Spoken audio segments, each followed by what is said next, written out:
Hi friends, welcome to భక్తి ధర్మ మార్గం. జూలై 17న తొలి ఏకాదశి. చాలా శక్తివంతమైన ఏకాదశి. ఈ ఏకాదశి రోజు పూజ ఇలా చేయండి. పూజలో ఖచ్చితంగా తులసి ఆకులు ఉండాలి. బియ్యం పిండితో ప్రమిదలు చేయాలి. బియ్యం పిండి ప్రమిదల్లో ఖచ్చితంగా 5 ఒత్తులు ఉండేలా చూసుకొని పూజ చేయాలి. తెలుగు పంచాంగం ప్రకారం ప్రతి సంవత్సరం ఆషాఢ మాసంలో వచ్చే ఏకాదశిని తొలి ఏకాదశి అంటారు. తొలి ఏకాదశి చాలా శక్తివంతమైనది, పవిత్రమైనది. ఈరోజు విష్ణుమూర్తికి అంకితం ఇవ్వబడింది. అయితే ఈ సంవత్సరం జూలై 17వ తేదీన అనగా బుధవారం రోజు తొలి ఏకాదశి వచ్చింది. ఇంతటి శక్తివంతమైన తొలి ఏకాదశి రోజున ఎవరైతే ఇంట్లో పూజ చేస్తారో వారికి విష్ణుమూర్తి అనుగ్రహం వల్ల వారి జీవితంలో ఎలాంటి కష్టాలు లేకుండా సుఖ సంతోషాలతో జీవిస్తారు. తొలి ఏకాదశి రోజు వెంకటేశ్వర స్వామిని పూజించటం వల్ల మీరు కోరుకున్న కోరికలు ఖచ్చితంగా నెలలోపే తీరిపోతాయి. కాబట్టి ఈ పవిత్రమైన తొలి ఏకాదశి రోజు ఇంట్లో ఎలా పూజ చేసుకోవాలో, ఏ నియమాలు పాటించాలో ఈ వీడియోలో తెలుసుకుందాం. ఈ సంవత్సరం తొలి ఏకాదశి బుధవారం నాడు వచ్చింది. బుధవారం వచ్చే ఏకాదశికి చాలా శక్తి ఉంటుంది. తొలి ఏకాదశి రోజు పూజ చేసేవాళ్ళు ఉదయాన్నే నిద్రలేచి ఇల్లంతా శుభ్రం చేసుకోవాలి. ఇంటి శుభ్రం చేసే నీటిలో కొంచెం రాళ్ళ ఉప్పు వేసి మీ ఇంటిని శుభ్రం చేయండి. అలాగే ఏకాదశి రోజు ఇంట్లో ఉన్న ప్రతి ఒక్కరూ ఖచ్చితంగా తలస్నానం చేయాలి. తొలి ఏకాదశి రోజున స్నానం చేసేటప్పుడు స్నానం చేసే నీటిలో 2 తులసి ఆకులు వేసుకొని స్నానం చేస్తే మీ జాతకంలో ఉన్న దోషాలన్నీ తొలగిపోతాయి. మీ ఇంటి గడపకు చక్కగా పసుపు రాసి కుంకుమ బొట్లు పెట్టుకోవాలి. అలాగే మీ ఇంటి గుమ్మానికి మామిడి ఆకులు కట్టుకోవాలి. ఈ తొలి ఏకాదశి రోజు మీ ఇంట్లోకి దేవతలు అడుగు పెట్టాలంటే మీ ఇంటి గుమ్మం ముందు పసుపు నీళ్లు చల్లండి. ఇలా చేయటం వల్ల మీ ఇంట్లోకి దేవతలు అడుగు పెడతారు. తొలి ఏకాదశి రోజు పూజ చేసేటప్పుడు మీ పూజ గదిలో ఉన్న దేవుని పటాలకు గంధం రాసి కుంకుమ బొట్లు పెట్టాలి. సాధారణంగా ప్రతి ఒక్కరూ దేవుని పటాలకు పసుపు రాసి కుంకుమ బొట్లు పెడతారు. కానీ తొలి ఏకాదశి రోజు మాత్రం దేవుని పటాలకు గంధం మాత్రమే రాయాలి. ఇంట్లో ఇలా పూజ చేయడం ప్రారంభించే ముందు వెంకటేశ్వర స్వామి పటాన్ని ఎర్రటి పూలతో నిండుగా అలంకరించుకోవాలి. తరువాత వెంకటేశ్వర స్వామి పటం ముందు కొన్ని తులసి ఆకులు పెట్టి దీపారాధన చేయండి. ఈరోజు పూజ చేసేవాళ్ళు బియ్యం పిండిలో కొన్ని పాలు పోసి ఒక చిన్న ప్రమిదల్లా తయారు చేసుకోవాలి. ఈ బియ్యం పిండి ప్రమిదల్లో నూనె పోసి దీపారాధన చేస్తే మీ ఇంటికి సిరి సంపదలు వస్తాయి.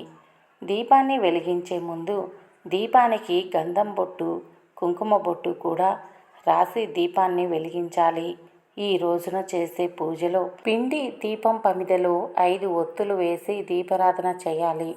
5 ఒత్తులతో దీపారాధన చేస్తే మీ ఇంట్లో ఉన్న డబ్బు సమస్యలన్నీ తీరిపోతాయి. మీ ఇంటికి లక్ష్మీ కటాక్షం వరిస్తుంది. తొలి ఏకాదశి రోజు చేసే దీపారాధనలో నువ్వుల నూనెతో కానీ ఆవు నేతితో కానీ దీపం వెలిగిస్తే అఖండ రాజయోగం వరిస్తుంది. అలాగే ఈ తొలి ఏకాదశి పూజలో ఏవి ఉన్నా లేకపోయినా తులసి ఆకులు మాత్రం ఖచ్చితంగా ఉండాలి. ఈ తొలి ఏకాదశి రోజు వెంకటేశ్వర స్వామి పటం ముందు కొన్ని తులసి ఆకులు పెడితే విష్ణుమూర్తి సంతోషిస్తాడు. పూజలో నైవేద్యంగా పానకాన్ని నివేదించండి. లేదా ఒక చిన్న బెల్లం ముక్కనైనా నివేదించినా సరే విష్ణుమూర్తి దేవుడు పులకరించిపోతాడు. తొలి ఏకాదశి రోజున ఇంట్లో ఉన్న ఆడపిల్లలందరూ తమ కాళ్లకు ఖచ్చితంగా పసుపు రాసుకోవాలి. అలాగే ఇంట్లో ఉన్న ప్రతి ఒక్కరూ కూడా కుంకుమ బొట్టు పెట్టుకోవాలి. ఏకాదశి రోజు ఇలా చేస్తే మీ ఇంటిపై లక్ష్మీదేవి అనుగ్రహం ఉంటుంది. మరీ ముఖ్యంగా ఈ తొలి ఏకాదశి రోజున మీ ఇంట్లో పూజ చేసి కొబ్బరికాయ కొడితే మీ ఇంటికి ఎంతో మంచిది. ఆ విష్ణుదేవుని అనుగ్రహం వల్ల మీ ఇల్లంతా డబ్బుతో నిండిపోవాలంటే తొలి ఏకాదశి రోజు ఇంట్లో పూజ చేసేటప్పుడు ఒక కొబ్బరికాయను తీసుకొని ఆ కొబ్బరికాయ పైన పసుపుతో స్వస్తిక్ గుర్తును వేయాలి. అలా స్వస్తిక్ గుర్తు వేసి ఆ కొబ్బరికాయను మీ పూజ గదిలో ఉంచి పూజ చేసుకోవాలి. పూజ పూర్తయిన తర్వాత ఈ కొబ్బరికాయను దేవుడికి నివేదించండి.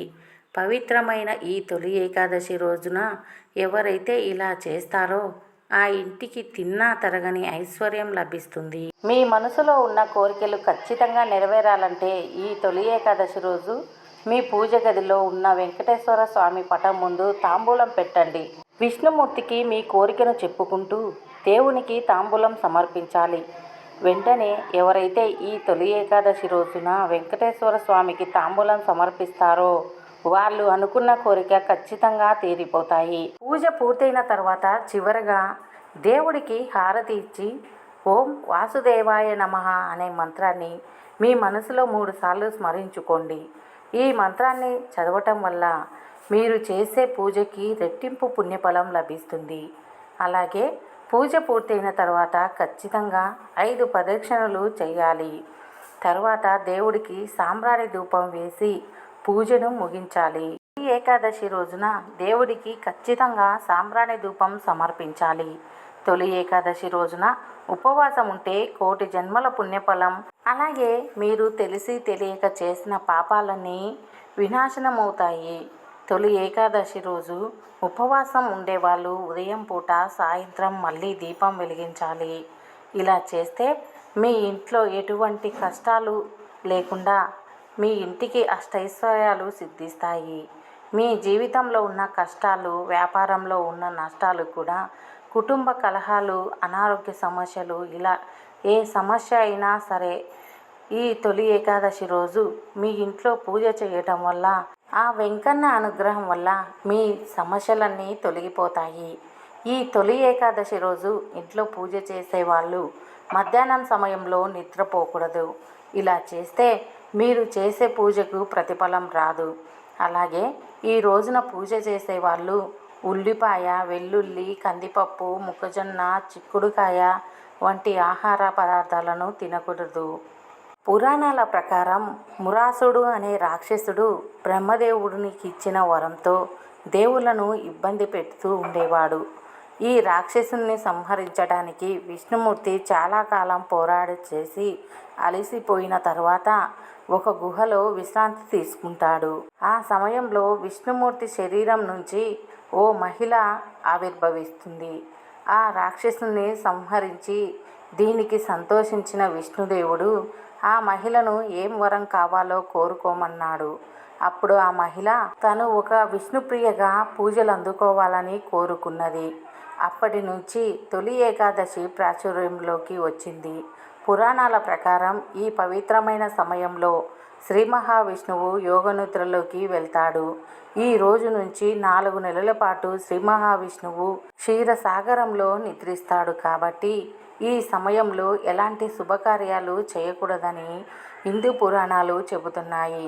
తొలి ఏకాదశి రోజు ఎక్కువగా విష్ణుమూర్తిని పూజిస్తే అష్టైశ్వర్యాలు సిద్ధిస్తాయి. మేం చేసే వీడియోస్ మీకు నోటిఫికేషన్గా రావాలంటే సబ్స్క్రైబ్ చేసి పక్కనే ఉన్న బెల్ బటన్ల ఆల్ ఆప్షన్ ప్రెస్ చేయండి. ఈ వీడియోకి మీరు లైక్ చేస్తే మీ లైక్ మాకెంతో సపోర్ట్ ఇస్తుంది.